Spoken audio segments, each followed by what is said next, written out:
speaking. Okay. You can turn your camera on or off. That's up to you. In terms of the questions, during the presentation and instruction, we do encourage questions. So just raise your emoji hand. And once I see it, I will stop and we will get to that question. I'll interrupt the speaker at an appropriate time. Another option is to post your question in the chat. Either myself or Hussein will respond as soon as possible. Same with any other general questions. I am going to post the agenda in the chat once we get started, but it's a pretty straightforward agenda, so you're not going to miss out on anything here. So today's session is also being recorded. It's my understanding the recording will be made available at a later date. Post a message in the chat if anybody does want a copy of the recording. On that note, I'm going to introduce Dr. Badran. Just for a few opening comments, Dr. Badran is the Senior Director, Internet Growth and Trust for the Internet Society. He's also the project lead for the project. Dr. Badran, some opening remarks. Yes, thank you. Thanks so much, Bruce, and apologies for the technical issues. Actually, my flight back from Seattle was canceled, so I was still in the airplane when the meeting was supposed to start.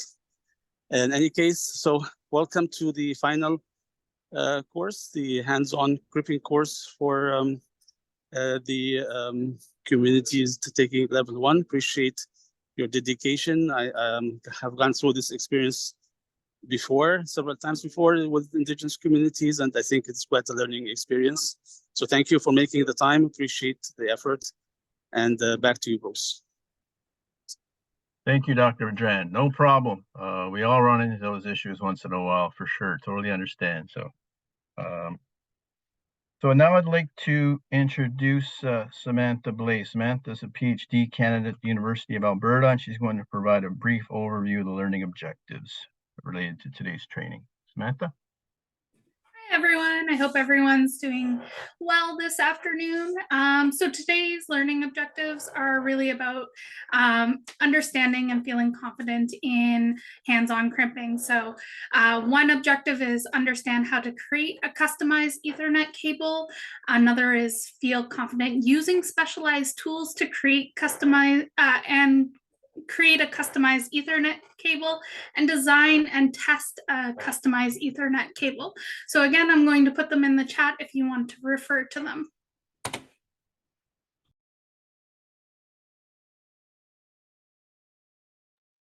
Okay, thanks, Samantha. I'd now like to introduce Rob McMahon.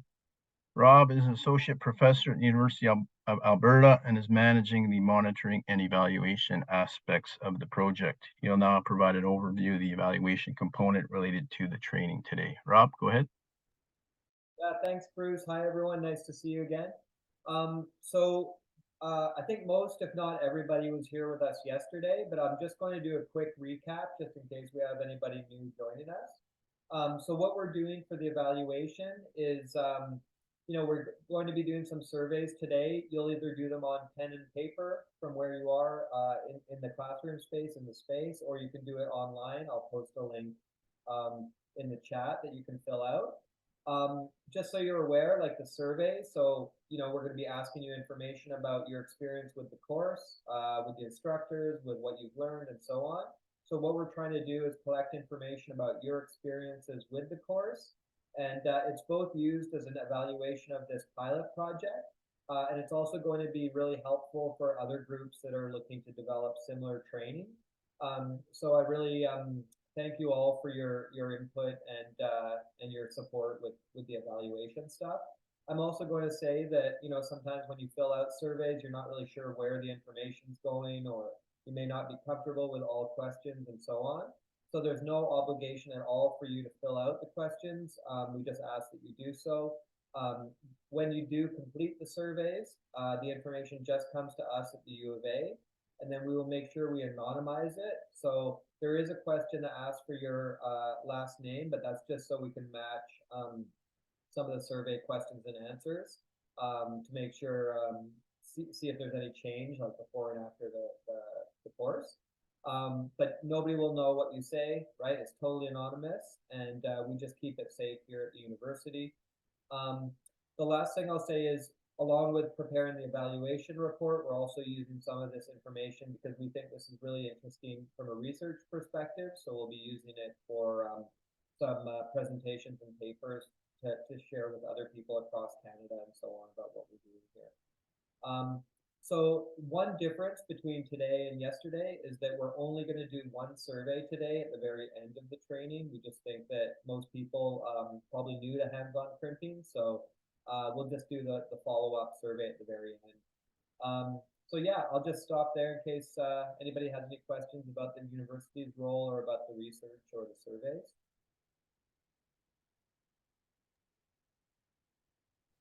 Okay. All right, Rob, thanks a lot for that overview. Much appreciated.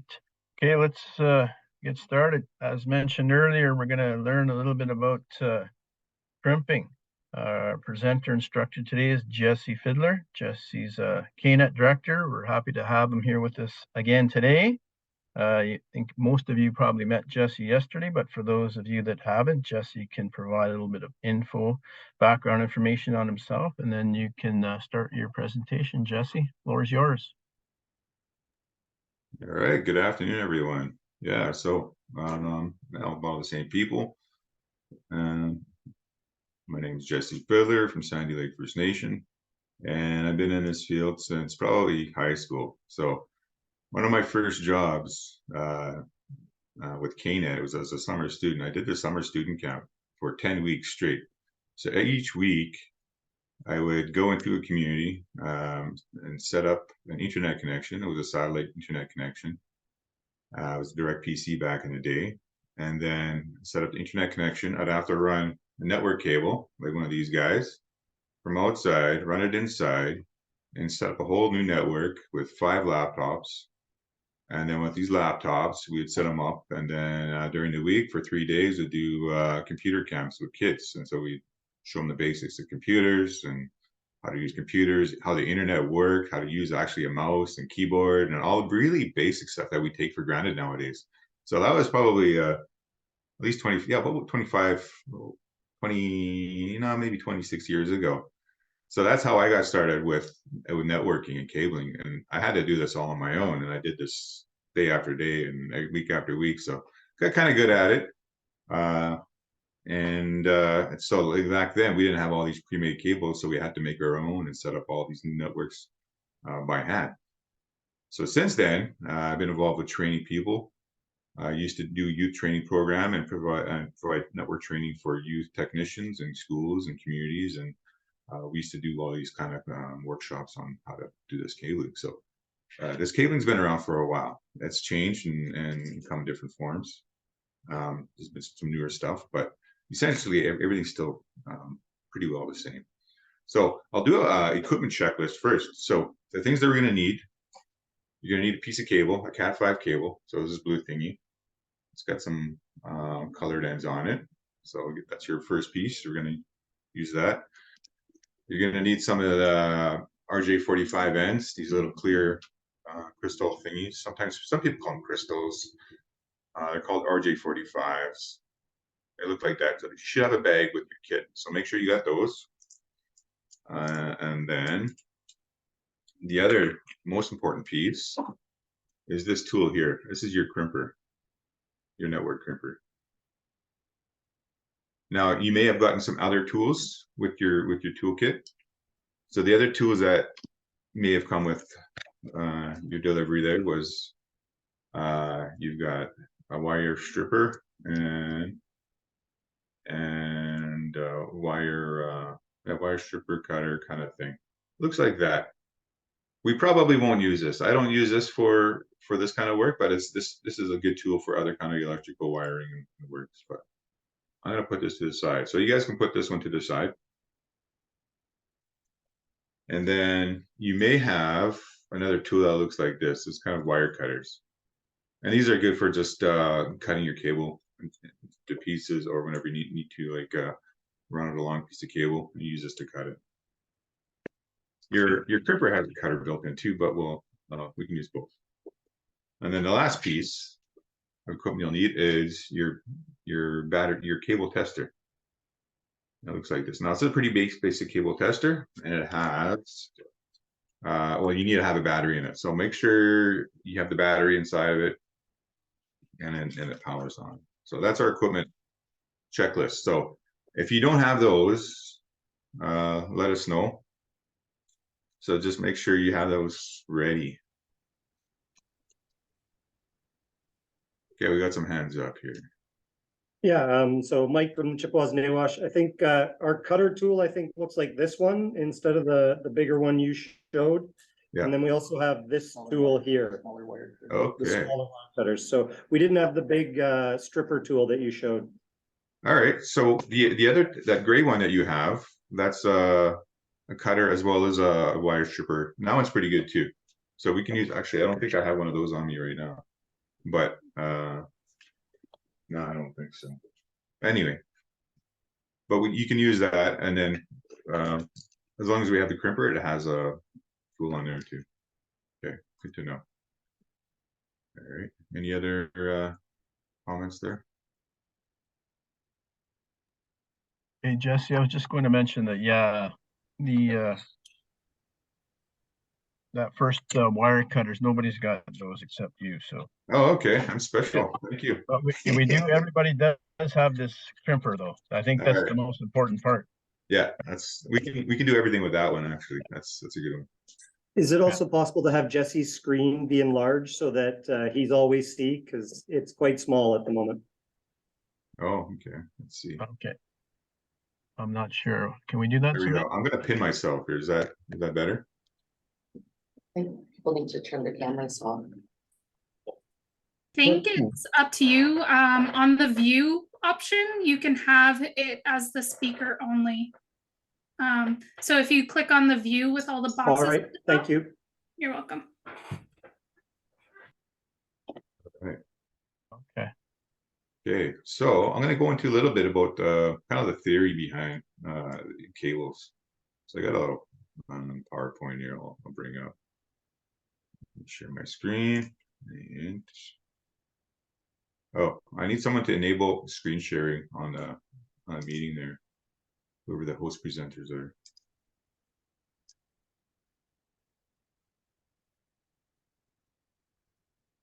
Samantha, can you do that? Yeah, I made him a co-host. Okay, thank you. There we go. Okay. All right. So share that.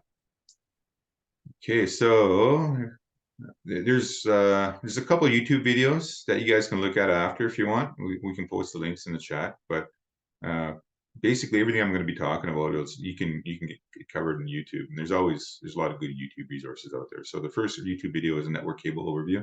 Describes kind of like what the network cable is and how they operate and the theoretical stuff behind it, as well as some kind of crimping and stuff. And then the other one is how to connect to RJ45 cable, which is more kind of shows a demonstration. But everything we're going to be doing today is going to cover all this anyway. So we've got your network cables. Sometimes they're called blue cables. They're called cat cables. So the technical term is they're category cable, and short form cat cable. So sometimes we call them cat cables, Ethernet cables, network cables, internet lines, things like that. They come in different colors. They come in blue, black, white, and sometimes you get yellow, red, lots of different colors. So they can be customized. When you buy them in boxes, usually they come in blue, yellow, and black. Some of it is just for aesthetic reasons, but for some electricians, they sometimes color code cables for different uses. So some electricians like using blue cable for data lines, and some like using white cables for telephone lines. So, but essentially, there's the same cable. And then it's just, for electricians, it makes it easier for them to run it and to kind of figure out what cable is used for what. So with these cat cables, they come in different types. So there's Cat 5, which was the original specification for network cables. And that's probably like maybe 30 something years ago, or even probably longer, that the first version of Category 5 came out. And since then, there's been some improvements in the Category 5 cable. If they came out with Category 5E, there's also Cat 6, there's Cat 7, there's Cat 8, and Cat 9. So there's these different types, and I'll get into like kind of what the difference is between them, and then in the next slide. So with the category cables, you've got your basic cable, and then you got the ends that come with it too. So the ends are called RJ45 ends, these little crystal things. So, and the electricians, they call them crystals. That's a short name for it, or RJ45. And then in order to create it, you need the crimping tool, and then you need to, line them up in a proper order. So I'll talk a little bit about the different types of category cables are. So there's Category 5, which was the original specs. And you'll see in this diagram here, there's some pictures of Category 5 and Cat 5e and Cat 6. Now, they all look pretty similar. I mean, they all have 8 copper wires on the inside. And out of those 8 copper wires, they're bundled in pairs. So there's 4 pairs. And you'll notice that the pairs inside, they're twisted. So they're called twisted pairs. And that's the other definition for this cable. It's called twisted pair cable.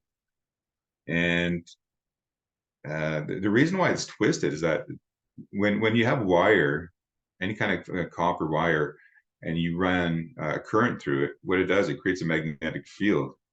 Now, if you have a lot of copper wires that are close together, what happens is that their magnetic fields interfere with each other. So if you were to have just straight copper wires, 8 of them, and you were to run different currents through it, then you would have a lot of noise or a lot of interference. So these engineers came up with twisted pairs. So what happens is each of these pairs is twisted at a different rate. And if you were to look at the inside of it, you'd see that some are more tightly wound than others. And what happens is that when they're wound like that, they each create their own unique magnetic field, so that there's a less chance for noise interference between the pairs. And that's kind of the whole theoretical reason behind the design of this. So with the pairs, they're color coded. You've got orange, green, blue, and brown pairs. So we'll see that with Category 5, they were wound at a certain rate, and then as soon as you move higher in specifications to Category 5, and especially for Cat 6 pairs are wound a lot tighter. But some of the benefits for the higher categories is that you get faster speeds. So the original Cat 5 would give you speeds of 10 megabits and 100 megabits per second. Whereas Category 5e can give you 10 megabits per second, 100 megabits per second, and 1,000 megabits per second, or also known as 1 gigabit speeds. And then the Category 6 can go all of those and also 10 gigabits. And then Category 6A can also do 10 gigabits. And then the even higher ones, like 7 and 8, they probably do like 100 megs, or 100 gigs, sorry, 100 gigabits. So there is some benefits for using the higher speed cables, but the higher speed cables, they're typically used for things like data centers or anywhere we need really super high speeds.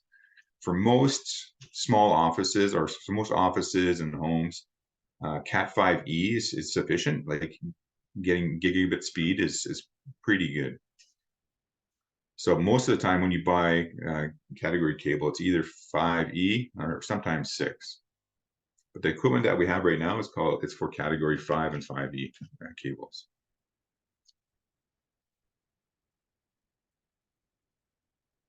Okay, so inside the cable, we've got those 4 twisted pairs. We got green, we got orange, blue, and brown. So when you make cables, they have to be in a specific order. So with this diagram here, we've got the two types of orders that are commonly used. We call it usually just short for A and B. So the first color code starts with green. So you got green, white is your first wire, then green, and then you got orange, white. And then for some reason, we skip, and then we go right to blue, and then we go blue, white, and then we go back to orange, oops, and then we go to brown, white, and then brown. So that's the type A, type B, you start with orange, white, then orange, green, white, blue, blue, white, green, green, white, brown, white, brown. And for me personally, and in our office, we usually use the B standard, but usually you pick one standard and you kind of stick with it and be consistent. And you can always look at the end of existing cables and look at the color on that cable and see what label to use. So now for all these cables, here's an idea of what they're used for.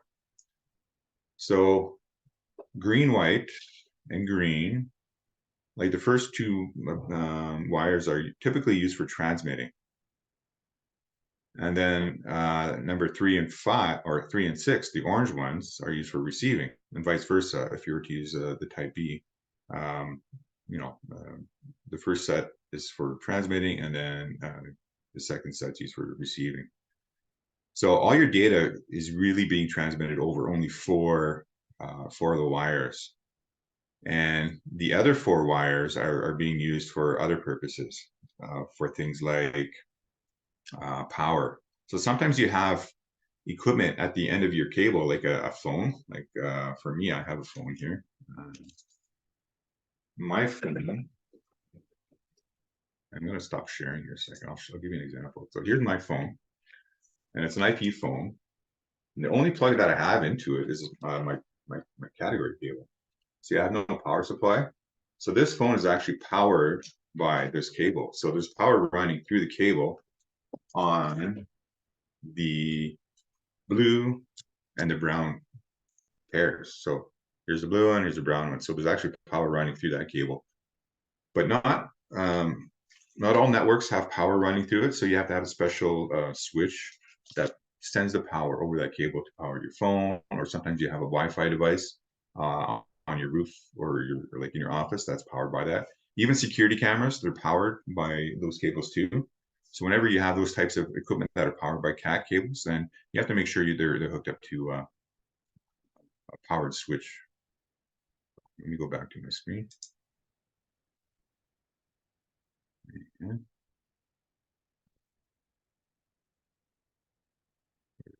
There we go. Sure.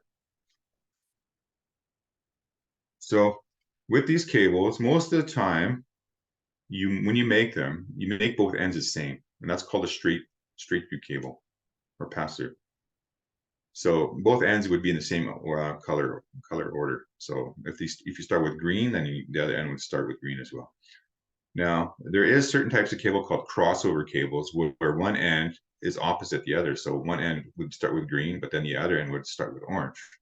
And crossover cables are used in specific circumstances where you may have direct communication between 2 computers or 2 devices that are not connected by a smart switch or a smart router. And it used to be that back in the day, you used to use crossover cables to connect switches together and things like that. But nowadays, most of the new equipment that you buy detects your cable automatically, and it configures itself to use whatever you're using. So nowadays it doesn't matter a whole lot if you're using crossover or pass-through cable. But yeah, in special circumstances you might need a crossover cable. All right, and so what we're going to be doing is we're going to be making a straight through cable. So that's the theory behind cabling. And we're gonna jump into making our cable. Any questions about kind of theoretical stuff? Yeah, anybody have any questions at this point? Or you want to just jump in? Yeah, so for anybody that wants to make the Jesse's view bigger, just go to the view icon in the top of your right-hand corner screen. And I think just hit speaker, I believe that's how you do it. So it does enlarge the video in terms of Jesse when he's going to be showing you the techniques, I guess, for crimping. So Yeah. Okay, Jesse, I don't see any hands here. All right. I don't see any at this point, no. Okay, I'll go back to my camera here. So we're gonna start off. We got our cat cable, and you should have a section like this. And the first thing we're gonna do is we're gonna take our crimper, this guy here, and you'll notice on your crimper there's a lot of different features on it. So you got the first thing here. The first thing is the very top. You got your RJ45 connector crimper, which is large. The second crimper he goes on there is actually for crimping telephone cables, telephone lines. But we're not going to be using that. We're going to be using the bigger one up there. And then below it, you got a set of blades. So on this side of my crimper, I've got two blades, one on this side and one on that side. And you notice that if I were to close it, there's a little gap between the blades. So this side is not really that great for cutting because it always leaves a little gap. But if I were to flip it over, on the other side, you'll notice that there's a single blade and then you got a metal, the metal tool part. Now, if I were to close it, you notice that the blade makes contact with the metal over here. And this is the piece that you can use for cutting, the side that you can cut straight. So this is what I usually use for cutting the cables after, or the copper wires after. That's the blade you use. And then below it, if I flip it back around, you've got this blade right over here. Then you notice there's a little notch here, like a little semicircular notch. So the bottom part is you can use that for stripping the outer shield of this cable. So on the Cat 5 cable, you got the blue plastic shield. And then what we're going to do is the first thing we're going to do is we're going to remove a portion of it. So usually I'll measure out about like maybe a few centimeters or 1.5 inches, or maybe 2 thumbs worth. Maybe, yeah, 2 thumbs is about good. 1, 2. Measure out 2 thumbs. And then what we're going to do is we're going to use the strip, like the stripper part of the crimper. So we're going to insert that onto the where the semicircular area, and you're going to put some slight pressure on it. Actually, you can probably close it all the way, and we're going to spin it around one full circle. So either you can use your hand to spin the cable, or you can use the crimper and you can pull the crimper around. And what that's going to do, it's going to cut into the sheathing of it. Oh, mine's kind of dull, actually. I'll have to put some pressure on it. Sometimes you got to put pressure on it. The other tool that you guys have is that gray tool. That gray tool does the exact same thing. And that's the kind of like the wire stripper. So if you want to use that gray tool, I'm sorry I don't have one right here to demonstrate, but if you were to push open that gray tool, clamp it on your cable, and then spin it around once, and then you should get a cut in your cable like this. So once you get that cable cut, sometimes you have to work it a bit. If it doesn't cut the entire way, that's fine. You can kind of bend it. And then what we're going to do is take that shielding off. So we got the shield, and then I got my exposed wires. And then the shielding you can throw out, it's garbage. I have a bad habit of chewing on these. I know it's a bad habit. It's bad for my teeth, but I take it and I chew on it. I don't recommend doing that though, but that's kind of my own work. So don't chew on that, but yeah. Okay. So is everyone there yet? Everyone get a chance to take off the shielding? I'll give you guys a little bit of time to play around with that. So when you do that, you need to do a visual inspection of your copper wires here, because what happens sometimes if you put too much pressure on it, you can cut into these colored pairs. Actually, I'm gonna take off my screen blurring. It keeps going kind of. Okay, you can see my ugly office. Okay, so there we go. You need to do like a visual inspection of the cables, also like kind of a flex test. So if you take a look at these pairs, kind of bend it a little bit, and if you look to where you cut the shielding off, make sure there's no cuts in these cables. Sometimes I do that. Sometimes I have like a really like a bat, like sometimes I push into the wires too much and it cuts. So what I'll do is I'll bend it and flex it a bit, make sure it doesn't break off, because sometimes that's a source for like a bad cable is right there. So I take it, flex it a bit, look at it, make sure there's no cuts into those. And if you do cut it, cut off the end and then start over. So that's why you got some extra length there. So yeah, if you did cut it, start over. You can just snip it off and then you start with the next section. So anyway, you should have your four twisted pairs like this. I got a question, Jesse. Yeah. So when I'm cutting with these crimpers, Yeah.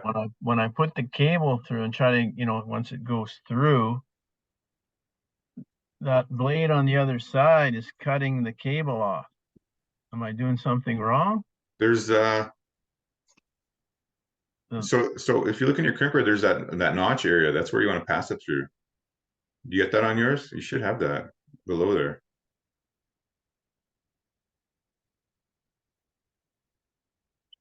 No? Let's see. It's there. Yeah, there's a little saddle shape. Yeah, a little saddle. So that's where you want to lay your cable, is in that little saddle. Okay. You see right there. So maybe you're trying to use the straight blade there, like where it's flat. Yeah, that's what I was doing. You don't want to use that for the shielding. You want to use where it's the rounded area, the saddle area. So you see, you look there, and then you're putting your cable in that saddle area. Okay. And then that's where you push down on that section. Oh, I see. Yeah. Okay, I'll try that. So yeah, right there, you see, you get a good view of that. Yeah. All right, that's the one you use for taking off the shielding. Yes. And then you wrap it around. Wrap it around once.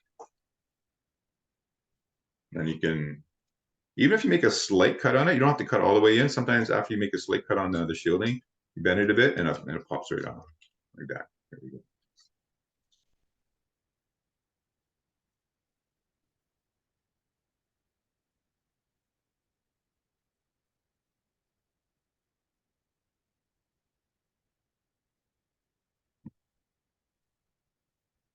Okay.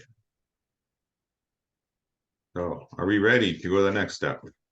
Everyone need more time? Anybody need more time?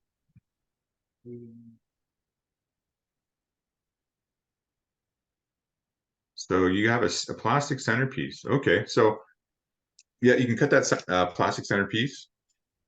So with the RJ with the cat cable, some of them have a plastic thing on the inside, and with that plastic thing on the inside, it actually gives the cable more strength. So sometimes for more structurally stronger cable, they have that plastic piece on the inside. You notice that's sometimes used for outdoor Cat 5 cable. And then there's also outdoor, there's also shielded cat, or there's Cat 5 cable that has metal on, like a metal sheathing as well. So if you have the metal on it and the plastic, you can cut that off.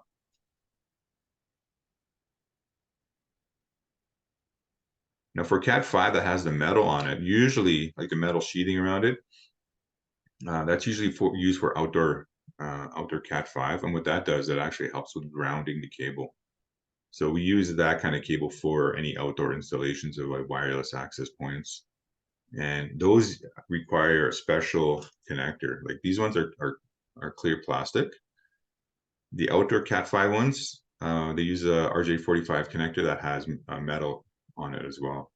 And the metal does what it does, it helps ground the cable in case there's like surges or strikes and stuff. So there is a lot of variances to Cat 5, but we're just dealing with some of the basic stuff right now. So yeah, you can clip that plastic piece. If you do have these little pliers, those are great for clipping a little internal plastic.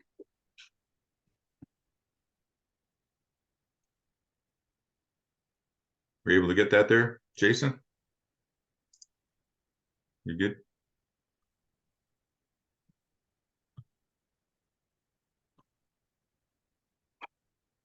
Okay, let's see here. Yeah, all right. So now we should have it looking like this to get your, looks like someone's crazy hairdo. I'm gonna stick it out. There you go. We got blue, then we got our color strands. So next step we're gonna do is we're gonna unravel the strands, and then we're gonna unravel them in order. So we're gonna use a type B order. So we're gonna start with the orange first. So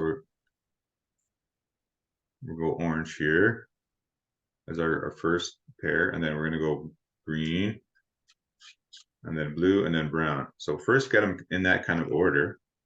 And when you're holding this, hold it at the base there. So your fingers and you're pinching it near the bottom. When you pinch it at the bottom, it helps kind of the cables stay in place. So now we got those 4 in the rough order that we want. And then we're going to start untwisting them.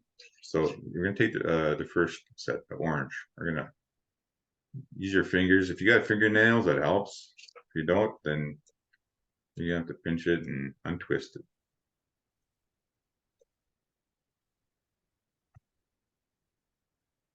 So you're going to untwist it to the point where you got orange, white as your first one, and then you got orange. And then after you untwist those first 2, you're going to take your fingers, we're going to try to straighten it out. This is where you're going to build strong fingers. So if you're a guitar player, you'd probably be good at this. If you got calluses on your finger, you can take that, and what you're going to do is you're going to squeeze it, and then you're going to pull. And you see I kind of pull it, and it's still kind of wobbly, so you keep pull it again. And what you do is you kind of pull and squeeze between your fingers until it's pretty straight. So sometimes it takes like 5-6 times. And now my first one, it's pretty straight compared to my second one. So after you straighten out the first one, we're going to go to the next one. So the next one's orange. So we started off with orange, white. Now we're going to orange. Same thing. We're going to take that one, and we're going to squeeze, pull, squeeze, pull. Keep doing that until it goes straight. All right. So now that we got those first 2, they're both together now, or they're both straight. Then you're going to push them together, and then you're going to squeeze and pull both of those at the same time.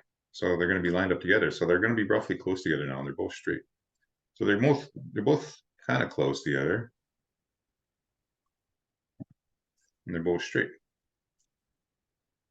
Now we're going to move on to the green. So the next one is green, white. We're going to unravel. This is always fun, unraveling. And then we're going to take that green, white, and we're going to pull it straight. Same thing. We're going to pinch it up near the base, and then we're going to pull until it's straight.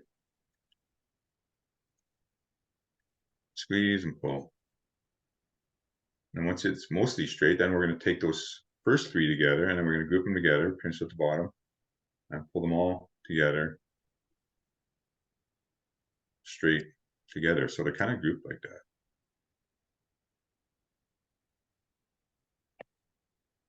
So after we read those first three, this is where we're gonna split up the greens. So we're gonna go straight, we're going to blue now. So instead of using the solid green one, we're gonna go to blue, solid blue. So we're gonna unravel the blues. And unravel it so that you get your blue, your solid blue is first in, or next in line, I should say. And you're gonna take that and you're gonna pull and squeeze that one.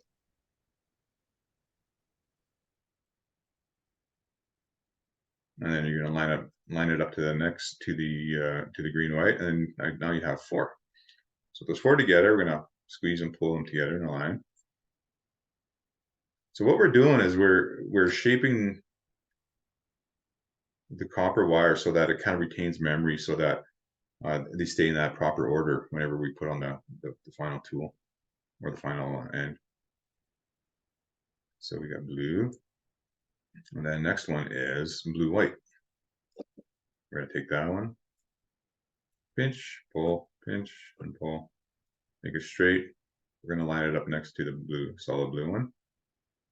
Now with those five, we're gonna do the same thing, pinch and pull.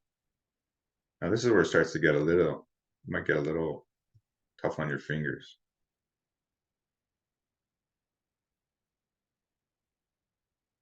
The other thing you can do too is when they're lined up like that is you can grab them as a group and you can start bending it back and forth and pull at the same time. And that helps too. All right, so now we got our first five. So we got orange, white, orange, green, white, blue, blue, white. Then we're gonna do green. So we got green here. We're gonna pull that straight. A few times. Then we're gonna put it next to the rest. And then as a group, we're gonna do the same thing, pinch and pull it.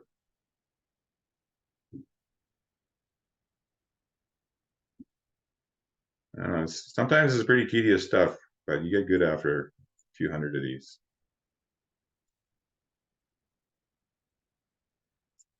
You can use your nails too sometimes. This kind of reminds me of when my kids were small. I used to pick bugs out of their hair.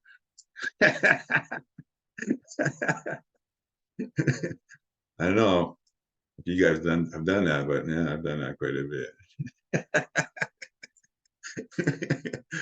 Okay, next one. Okay, next couple. There's brown, white, and then brown.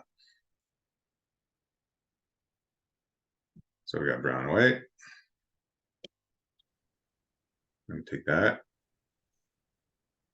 pinch and pull. So Jesse, all we're doing then is just taking these wires apart and then just pulling them straight. Is that kind of Yeah, gist that's of it. right now? So we're doing this the long way. So I got a question. Yeah. Oh yeah, okay. I think you answered those first. I was gonna say, how come they didn't just put them in there straight to begin with? But yeah, I think you answered that earlier about then they would something about the interference if they're not wrapped or something like that. Yeah.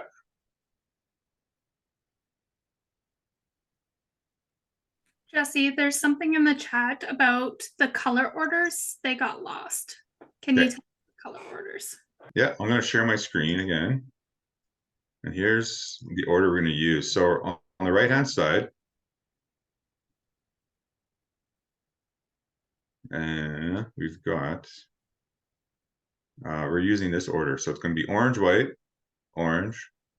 green, blue, white, blue, green, white, brown, and brown. Give me a second here.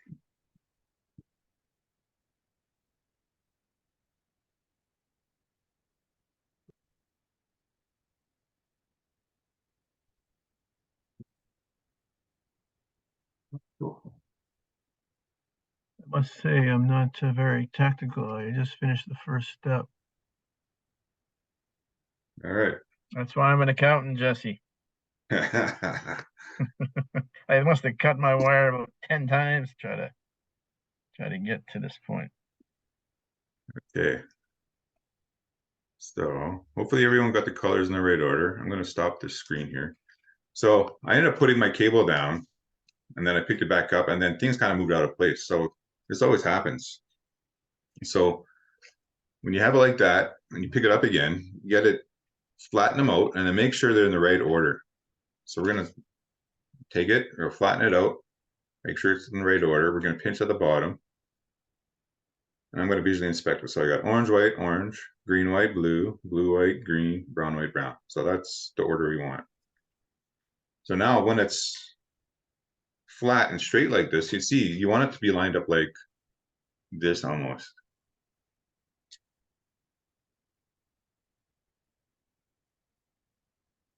And when it's like that,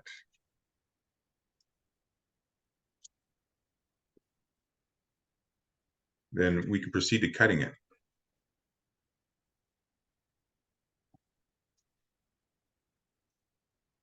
Okay, maybe we can get some feedback from Mike, Jason, and Lane. How's everybody doing over there, guys? I'm crazy. We're doing okay, trying to keep them in order. I notice on mine, they're not all the same length now that I've flattened them out, but we're making progress. Okay, we'll just, thanks, Mike. Lane, how's everything over there? Oh, we're doing all right. We're in school and I would do a lot of help in our school with this training. Or colored lines. Jason, how's everything over there? We got lost on the colors, but when he went back, we took a picture of it, and so we know where we are now. Oh, good idea. There you go. There's somebody who's using his using the smarts there, taking a picture. Didn't think of that. I'm still trying to straighten out my wires. And it's all right if they're not lined up. So the next step we're going to be doing anyways, we're going to be cutting it, and when we cut it, it'll line them all up perfectly. So you notice, like on mine, like the very ends they look. Oh, where's my camera? Can't see. They're not perfectly straight at the end. So we're gonna fix that anyway. We go back to the color code just so everybody can see it again. Okay. Let's see. Take a picture. Yeah, I'll take a picture. Good idea. Let's go back here. There it is. Which one are we doing? The one on the right side. So TIA 568B. Okay, I'm gonna take a picture of that. So I got it. I prefer B. If you wanted to, you guys could use the A version. That works as well. I mean, they both, it doesn't really matter which one you use, but as long as you use the same one for both ends of your cable, that's the important part. And then when you buy cable, you can see which version they use. Like pre-made cables, you can see the color coding if you're to like peek at it. And the one I'm looking at right now, it does start with orange, so it is a type B.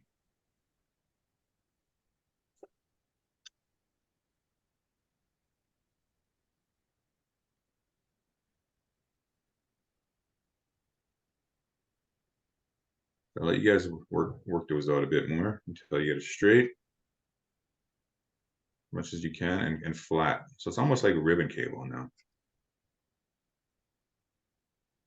So you want it flat like a ribbon, so they all line up nicely.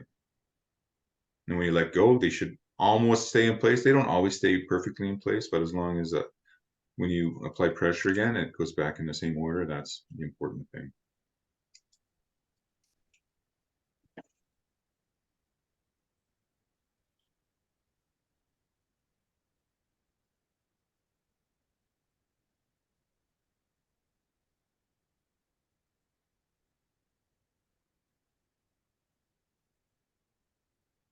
Actually, one of my guys just delivered a new crimping set here. Cool. The new set I got here is actually for Cat 6. The Cat 6 similar, but it's a little different. And these ones actually have the metal ends too. Oh, cool.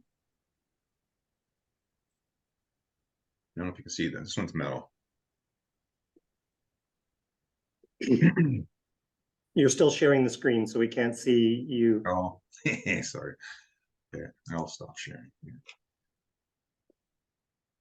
All right, so yeah, this end's an RJ6 end, and it's got the metal on it too. It's kind of shiny, whereas the other ones we have are kind of see-through crystal. And the RJ6 crimper is a little different too. Well, these ones are actually kind of easy crimpers.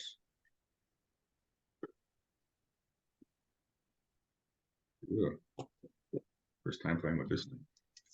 So Jesse, like, do you guys, like all these IT technicians, did you guys get together and see who's the fastest crimper? No, we should though. I think we should have a competition. It's a good idea. Yeah. Maybe next party we'll have a cable crimping competition. Yeah, and it's got to be like percent. You got to work a certain percentage or whatever to meet the criteria. That'd be good. Yes. I know I'd lose. Some of our guys are so good.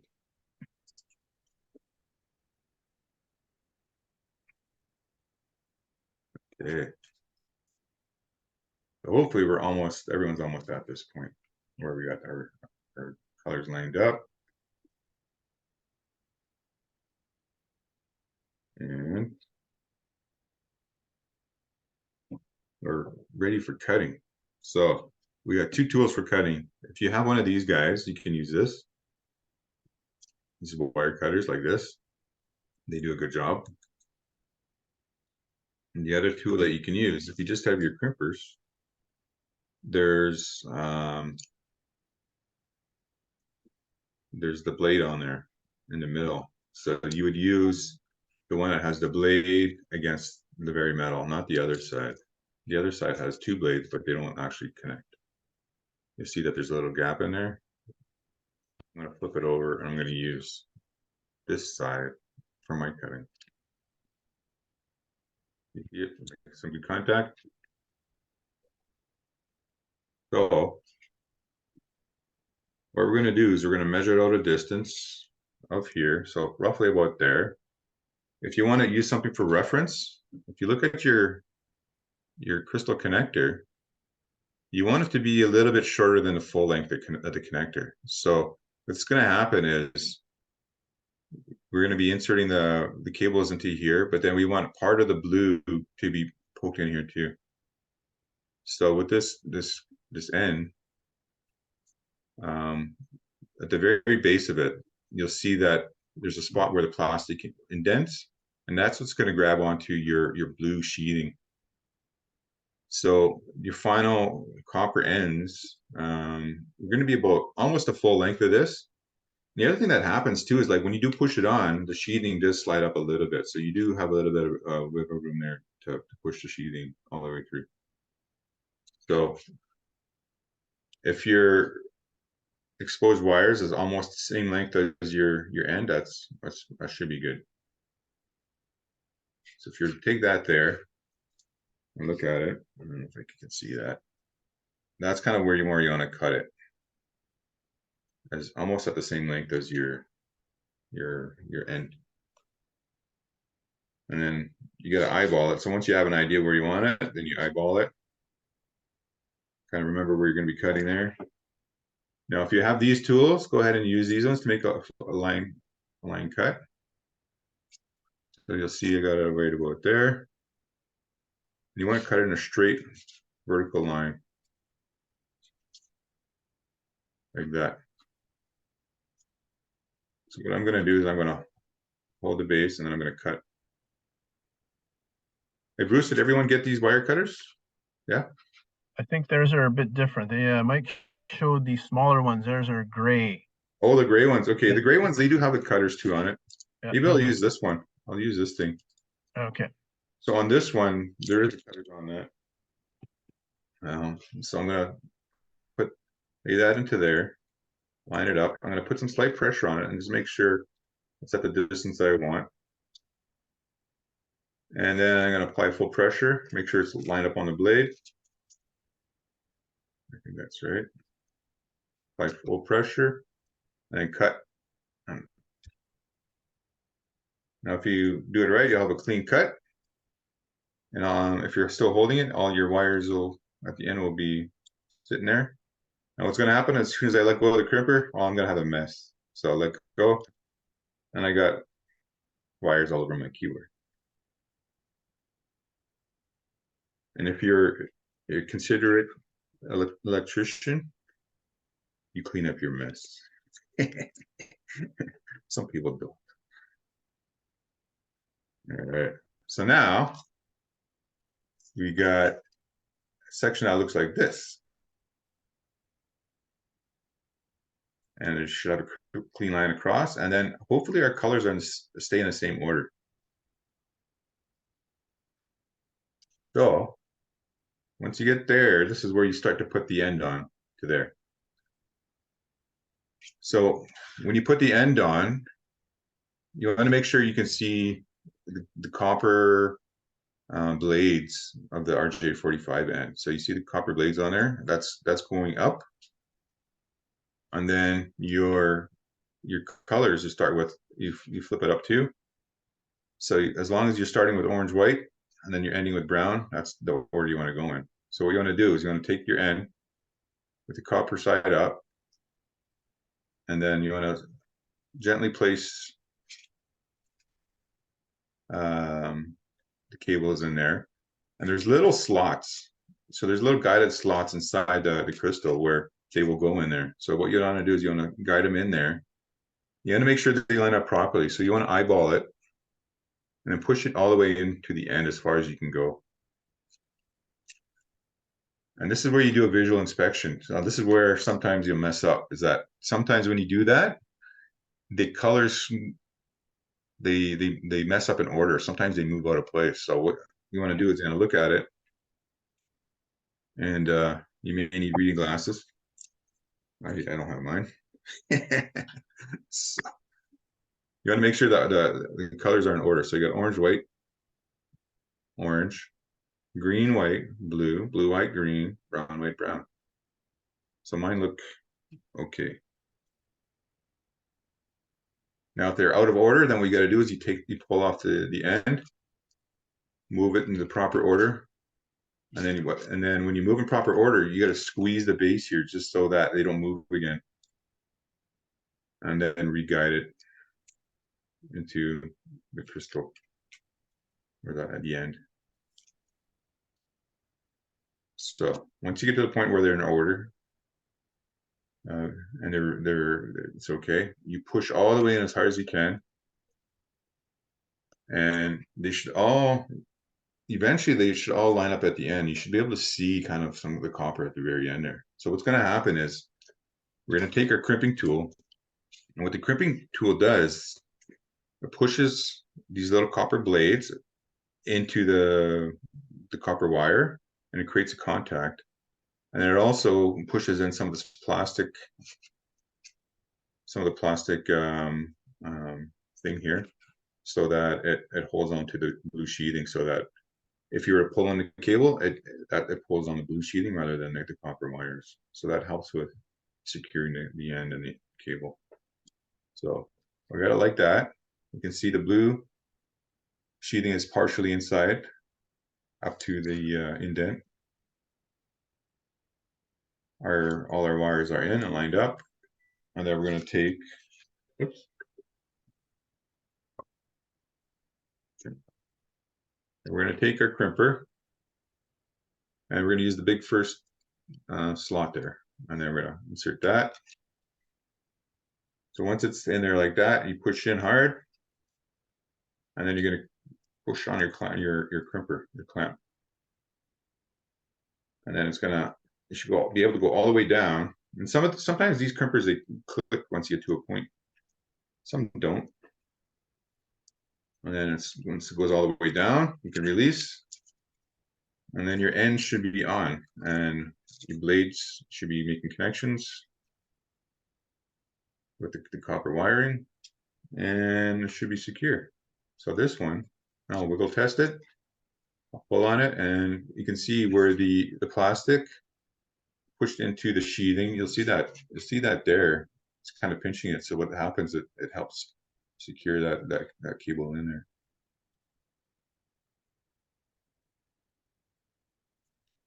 And this side's done.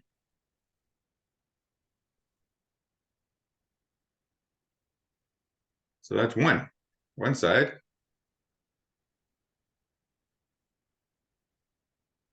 And then we repeat the whole process for the other side. That took a while, eh? It took a while.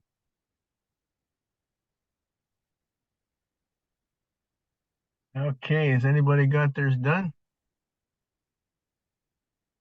How's everybody making out?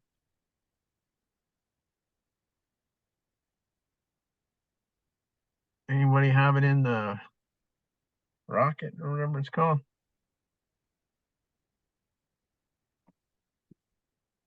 I don't hear anybody. Doesn't sound good. Yeah. So hopefully you made one side. Now we're gonna repeat the entire process for the second side, other side. So I got a short cable.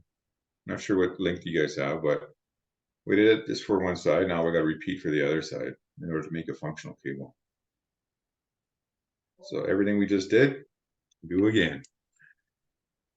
So first thing was taking off the sheathing. I already did it on this side, but so you take off the sheathing, inspect, make sure there's no cuts into your twisted pairs.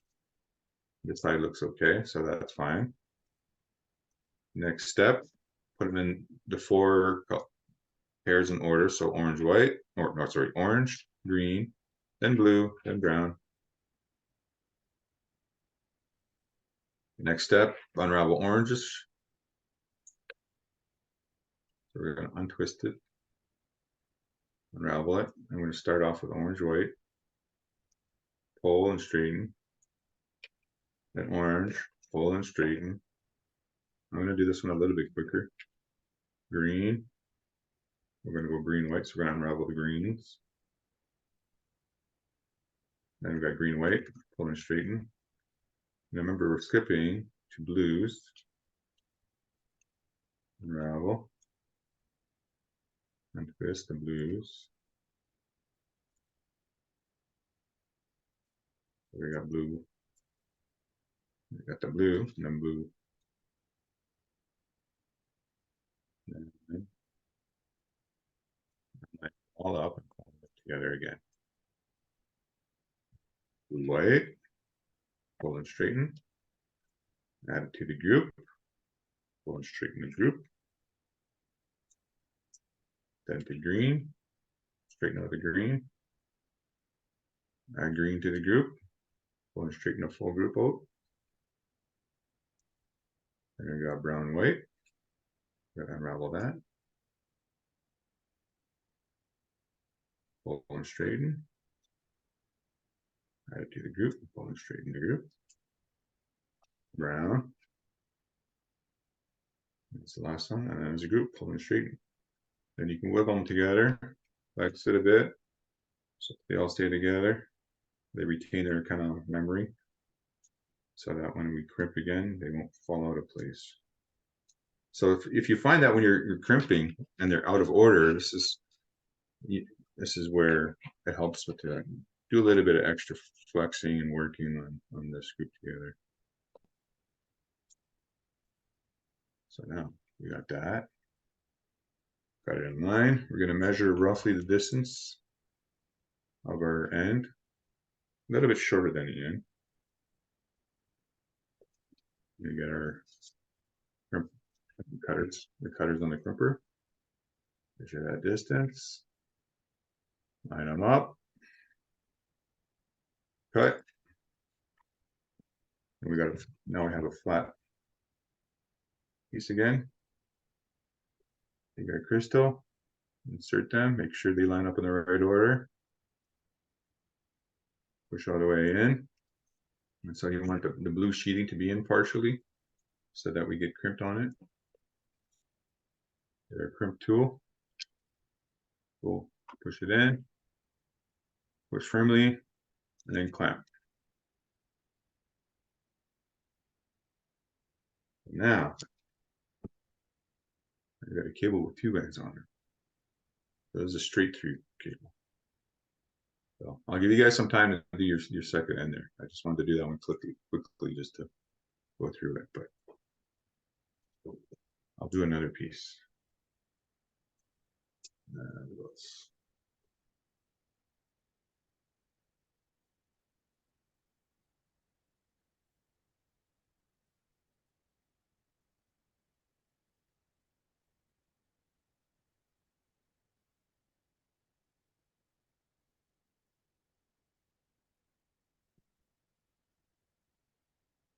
I got another one here. This one's white. Different type. This one's just regular Cat5. The other thing you can do too is on your cables, you notice there's writing on them. It'll tell you what kind of cable it is, the specification. So this one says category 5 or Cat5 UTP 4-pair 24 AWG. That's the gauge of the wiring used. So this one's just Cat5. And this one was Cat5E. So this one, the original one, blue one I had was Cat5E. So if you ever want to inspect your cables in your office or anywhere and see what kind of cable they are, it'll be printed on it. So this one says Cat5E. This one's just regular Cat5. So remember, Cat5E is it gives you better speed than a regular Cat5. So Cat5E can go up to 1 gig, and the regular Cat5 is, I think, just 100 meg. I'll make an end on this one anyway. I mean, selecting the E option in the cable was intentional, so that the deployment in the community can go up 1 gig in one shot. Yeah. Yeah.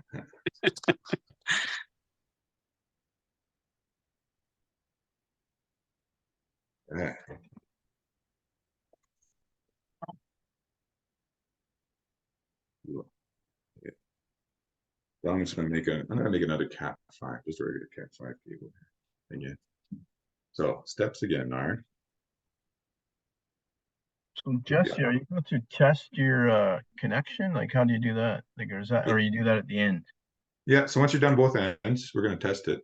Well, you got to do both ends first? Yeah. Okay.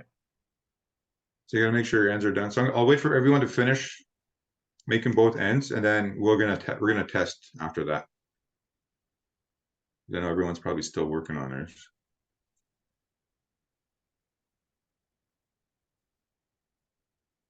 So when you guys are done and ready, let us know, and then we can test it.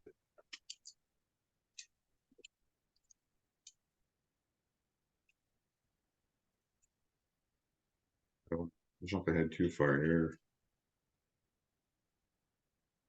So here's what I did. So this one, you see on this one, it's got like a little kind of what do we call it, like a kind of like braided, not braided, like a little filament. And you'll see that on some cables they have either plastic core or they'll have like a little filament thing like this. That helps with the structural integrity of the cable, because sometimes you're running cable through, you're pulling them through conduits or through ceilings and or basements and stuff like that. That helps with keeping your cable strong. Usually we have boxes of cables that run at about 1,000, I think it's 1,000 feet. And then you're pulling the cable out, and having strong cable helps. So this one I'm going to snip that little thing off.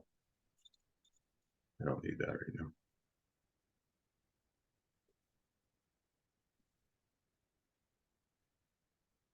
As long as we got our 4 pairs.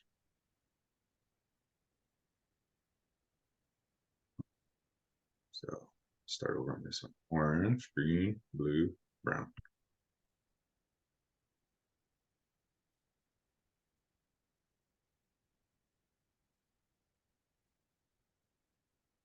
And if you ever forget your order, you can always look it up online, the order. Now, the other thing our guys do, that they used to do back in the day, is they would take a little section like this, and you would have one end with type A, and then the other end would have type B in the right order. So they'd always use that as a visual reference. So they have it in their pocket, and if they forgot, they'd bring out their cable.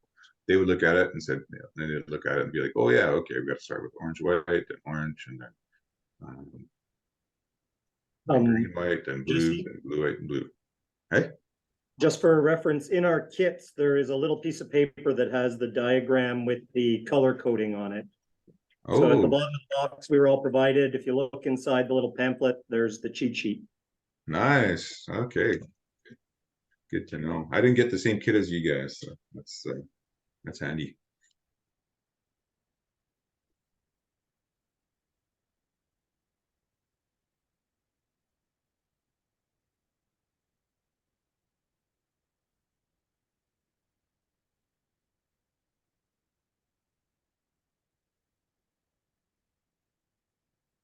Okay, so you guys are using your muscle there. Good job.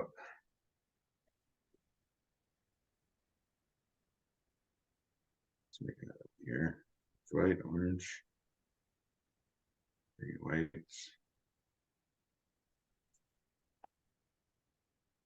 Blue.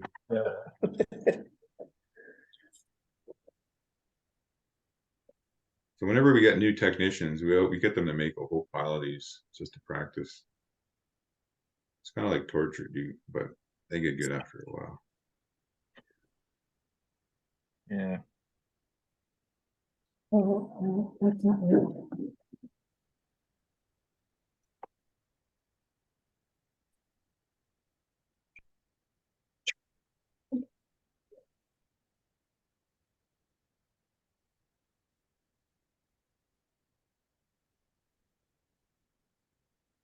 You notice different manufacturers have used different types of copper.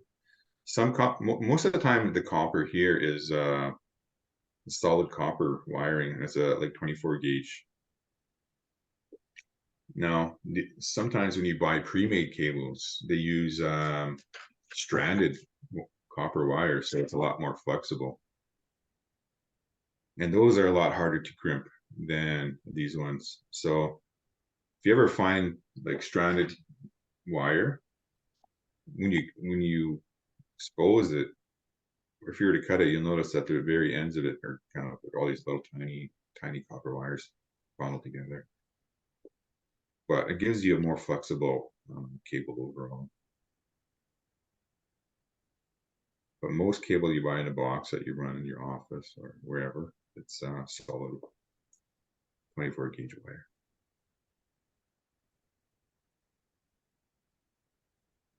So there's mine. Got this guy. Got him in order.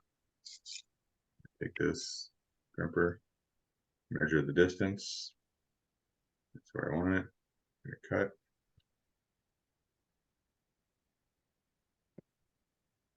Got her. And sticking out. Take my crystal, my RJ45 end. Make sure they're lined up in order. And then guide it in. When are we supposed to do a couple? Well, so you want to do one full cable. So one cable that has two ends on it. And when you're done that, we'll do the testing. So I just doing this third one just for the heck of it.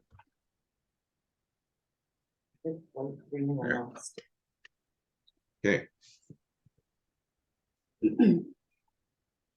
Okay. Everybody's done their two ends? No. Okay. No. Okay. Good. Okay. I'm not done either, but I thought you guys were way ahead of me, so. All right, I'll give you guys some time. You all right? I think I swallowed something Oh, from this. piece of plastic? They all turn Well, green. I see somebody testing already, so well, pretty simple tester, this guy. You see that it has two sections. And at the top, we got those plugs. So we got one on this side, another one the other side. Once they're plugged in like that, you can turn it on. What it's going to do, it's going to go through each wire, and you should be able to get the green on each one. Well, it goes red. If it goes red, then it's not good. So let's see with mine. So I'm getting green for 1, 2, 3, 4, 5, 6, 7, 8. There's also a G on this one. If you have a ground, like a metal sheathing for ground, it'll test that too. But these cables we have don't have a ground on it. So my cable I made is good. The other thing with this tester, it comes apart. You can slide this section off. So if you have a very long cable in 2 different areas, you can take one side, run it to the other room, plug it in, and then the other side, you have this.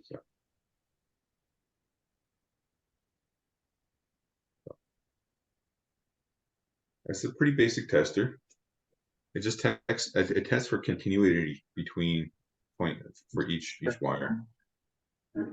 There's a lot more fancy testers out there that actually can test things like it'll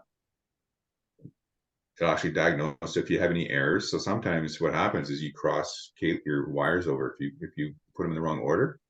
This one will give you a red if you have it and your wire is not working. It'll give you a red, but you have to manually kind of diagnose it. But some testers, they're a bit more digital, and they will tell you which wires are crossed or which ones are not connecting and things like that. Some testers, they also do things like they can measure the distance of the cable. They can do tests for power over Ethernet, and they can test for loss. So there's lots of different testers out there, but this one is it's basic tester. It gets the job done for the basic cables.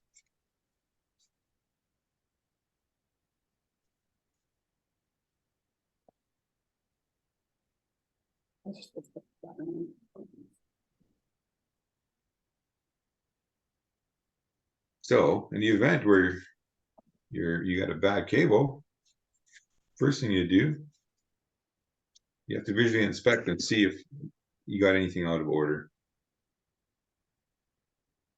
So sometimes you mess up on one end and you were good on the other end. So rather than replacing both ends, you can replace the end you know you messed up on.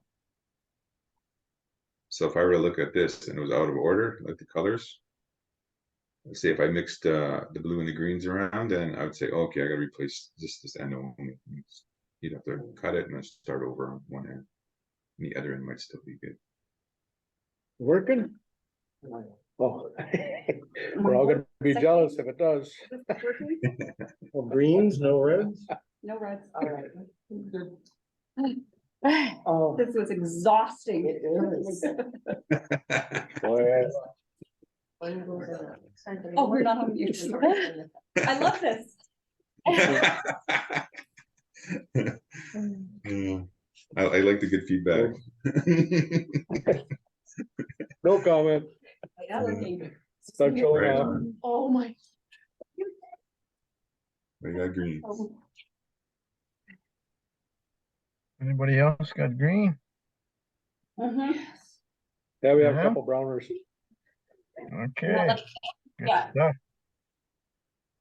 Future crimpers. I guess You're it's all not hired. mic guards.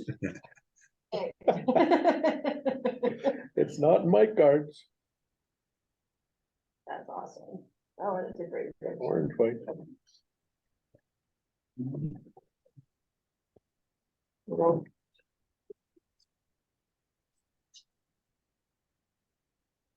I had a dream. Orange, white, green,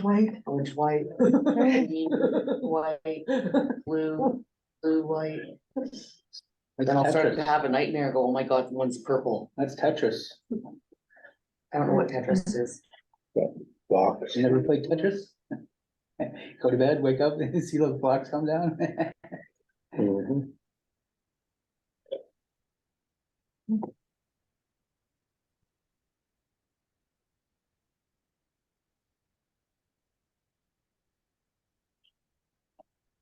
Okay, free time. Oh, no, I mean, so. How's that White Sand doing? Haven't heard from you guys. How's everything going there, Jason?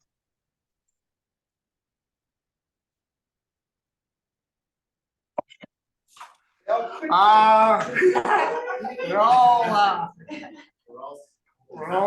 all over the place. Some are claiming arthritis. Yeah. Thought you were gonna say we're all green over here.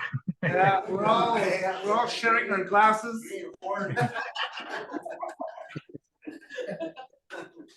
We got one or two, possibly two that work. Right on. Awesome. Congratulations. But he did it wrong. Tell me, Jesse didn't put his blue stuff on. Did you hear that? What's that? He didn't put the blue ends on yours, Blue ends. the cover. Oh, mine. I don't have those with mine, but yeah, I forgot about those things. Yeah. So yeah, the blue ends. Sometimes they come with your packages, and that gives you a little bit of extra shielding on the very end there. And those blue ends are kind of nice because what happens is if you're pulling these cables, and this happens to me or quite a bit, or some people, if you don't have that shielded blue thing on the end. So here's an example. Here's a cable that has that shield on it. So this blue, it has a blue little protector on the tab. If you don't have that and you have like an exposed end like this, sometimes when you pull this cable and you're pulling it, you know, if it's in your office and then you drag it or you pull it somewhere, what happens is that this metal tab, or not metal, sorry, this plastic tab right here, sometimes it'll snap and break off. And this little plastic tab is important because what it does, it secures it into your port. So that kind of provides a clicking mechanism. Now, if that tab were to break, then if you were to pull the cable, it'd like come out right away. So sometimes in your office, you might have some bad cables like this and that the plastic tabs are broken. Then it's a good idea to cut it and put a new end on. And so that's what that blue protector does. Yeah, I don't know. I don't think I have any with me right now.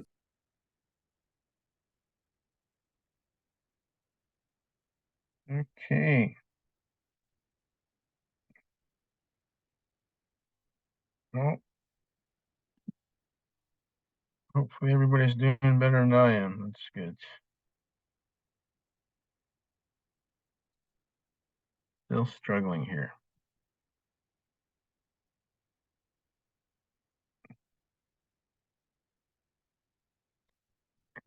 Got it. We started a bit late, so I'll give them a few more minutes here to see if you guys can get.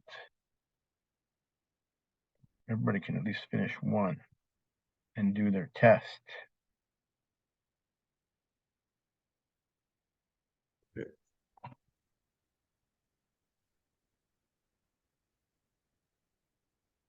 I'm just gonna put it in and hope for the best.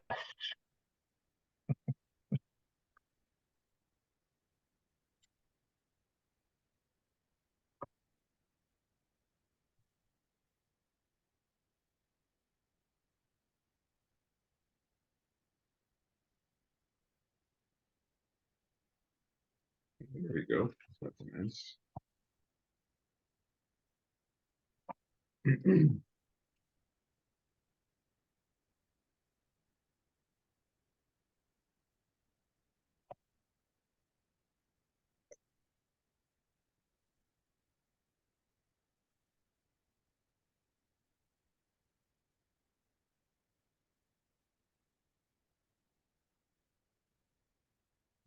So Jesse, just on the tester that we have here, there's Yeah. 4 ports. Which ports do you put them in?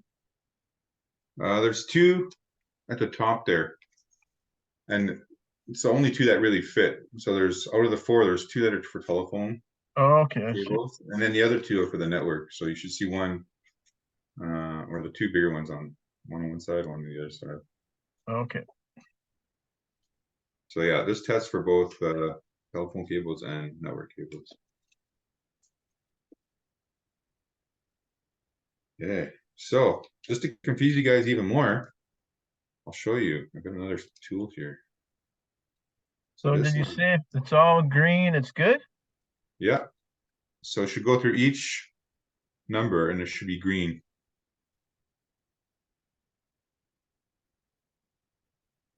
Yeah, mine is jumping from different numbers though, so the left number is not lining up with the right numbers. Does that mean anything? Yeah, that's that you might be crossed over there. So Okay. if you have like number 2 lighting up the same time as number 3, Yeah. then you got those two twisted crossed over. Okay, so that's a good thing then. Even though you got a connection, it's still wrong, Yeah. right? Okay. All right. I think that's a good point to make there. So whenever you're doing your testing, everybody, if one's not in sync with one going green, that means it's not right. Because I have 1, 3, 1, 4, 5. Oh yeah, okay. Right. Mine are all crossed up. They're green, but they're crossed up. So I'm not a very good technician. Okay. All right. So yeah, different testers kind of work. They work differently. So yeah. So with these ones, Bruce was saying, even if they do all light up green, they got a match corresponding. So one should light up at the same time as one.